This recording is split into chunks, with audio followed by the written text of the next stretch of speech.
thanks for joining us at EMII.com. I'm Caitlin Sisney with your hedge fund headlines. Today is Friday, April 11th, 2008. The first quarter of 2008 produced the first negative performance for a first quarter in HedgeFund.net's history, Hedge Fund Daily reports. According to early estimates, HFN says its HFN hedge fund aggregate average lost minus 1.35% through March. Short bias funds were the top performers. Hardest hit were emerging market funds. Ironically, the fund tracker says the first quarter also saw the biggest quarterly hedge fund outperformance over equities since 2001. HFN compares the current market to 2001 and 2002, when hedge funds separated themselves from equity markets as providers of long-term absolute returns. Staying with hedge fund news, while it seems like a bad time for Apollo Management to go public, it appears Leon Black's private equity firm may have no choice. According to the New York Times, when Apollo listed on Goldman Sachs' private exchange known as GS True last August, part of the agreement was that the PE firm would register to go public in 240 days, which falls out around this time.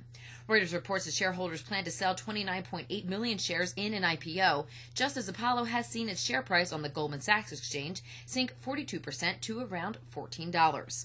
For all the effort, Apollo is not likely to see a dime from the offering. Reuters says Black's firm is letting investors hold onto the proceeds.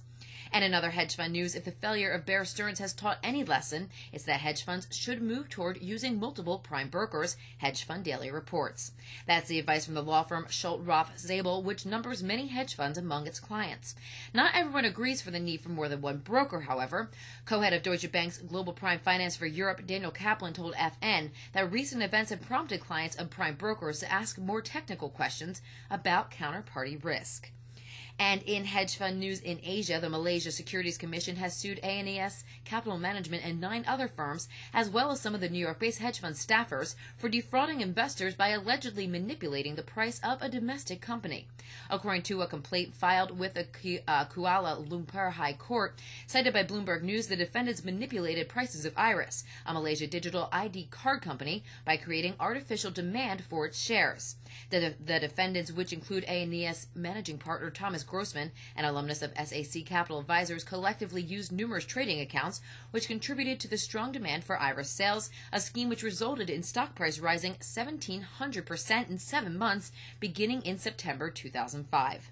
And that rounds out today's hedge fund headlines. Thanks for joining us on EMII.com. For more details on these stories and much more, click on our hedge funds channel online and read the latest developments.